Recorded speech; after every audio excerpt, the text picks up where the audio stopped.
Will the housing market crash? This is a question that so many people are asking. I mean, people call me every day asking, should I buy a home or what should I do with my money? I don't know if the market is going to crash, if the interest rate is going to drop or continue going up. What should I do with my money? My name is Bayo Adebowale. I'm a real estate agent and I invest in real estate. I'm in the Houston, Texas market.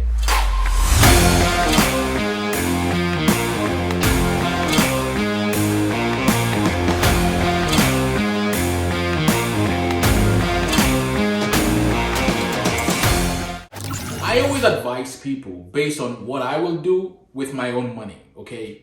And I think of real estate in the long-term game. I don't think of it as a short-term fix to anything, okay?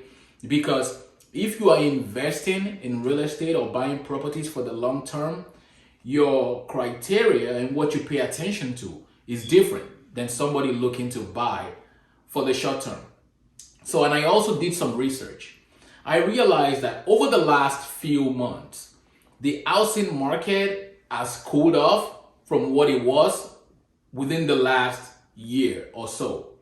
What do I mean by that? We are not seeing as many offers on home. I mean, there are still multiple offers on properties, but it slowed down a little bit, okay? And also, I realized that a lot of people renting houses, they are now buying houses. So it's a give and take situation. So here is my advice. If you are looking to buy a property right now, based on a few research that I've carried out, right now I'm reading a report right here from Forbes magazine, and pretty much they are looking at what people, what researchers are thinking in this market and think, will there be a housing crash? Will the price fall, or what is going to happen?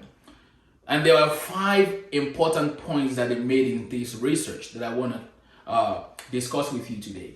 Number 1 is that millennial demand for housing is going up, okay? And Gen Z is also right behind. So younger people are buying homes. They are getting out of school, getting jobs because, with IT jobs, people can work virtually from home and a lot of other jobs like that. So people are getting jobs, right? And once they make that salary, rather than rent, because rent has gone up considerably in Houston, Texas market, a lot of people are buying. Number 2 is supply cannot keep up with demand.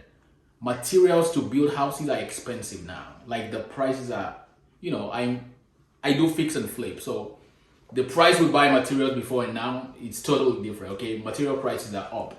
And so a lot of people are not building, okay? So there are few people that are building. Number 3 is borrowers are less likely to default on their mortgages because like I told you, people are getting jobs and people have some money to buy properties. So once you have a job, you have money to keep paying your mortgage, and that works well for you. Number 4, there are warning signs that could dampen the market because once people continue to buy, the Feds raise the interest rate by a quarter of a point to kind of slow down the purchase a little bit. So we can see the Feds doing that. Number 5 is Russia's war on Ukraine. It's not going to help the economy, right? Because a lot of countries, United States and the rest of Western world, do some business with Russia when it comes to oil and gas. And with war in Ukraine, the ties are kind of severe right now. No business is going on. That's why you see oil prices. For me, I think is one of the reasons why you see oil prices have gone up considerable over the last few weeks. When you buy gas now, it's almost double the price, okay? So what do I advise you to do if you have some cash and you're looking? Should you buy a property or should you keep money? Number 1, and that's what I do as well, is have some reserve for when opportunity arises. As much as you're spending, make sure you hold on to some cash because I believe there will likely be an opportunity where you can see a great deal, a property that is less value than it's worth. Number 2 thing that I want you to pay attention to if you are looking to buy a property right now is make sure the property you are buying is very reasonably priced compared to the other properties in the area, okay? Make sure you are not paying exorbitant for properties. Make sure you're not paying above asking and just doing crazy tons of upgrade on any property you're buying. Make sure the property is very well reasonably priced. Okay, that's very, very important. And additionally, even if you buy a property right now, you can always refinance if the interest rate gets better.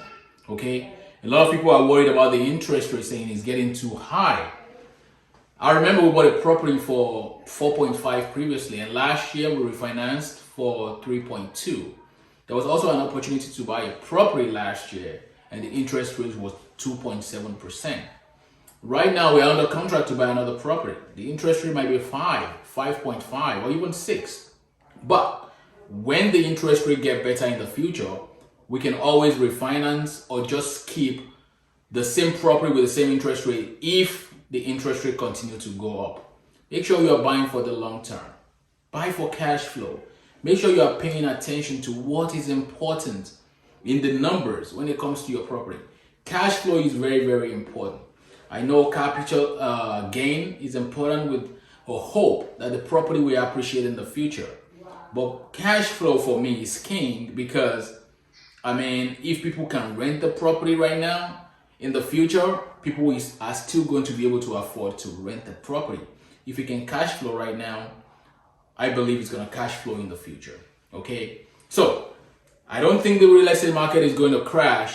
I think there might be a slight correction in buyers slowing down, not many buyers. But because there is low inventory, I think it's just going to keep up together. Like, there is low inventory, there is less buyers, so the people that are buying are going to compete for what is available.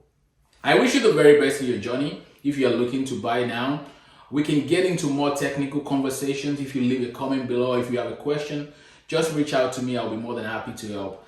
Thank you again. I greatly appreciate you for coming to my YouTube channel. If this is your first time, I want you to like, subscribe, and share this video with people.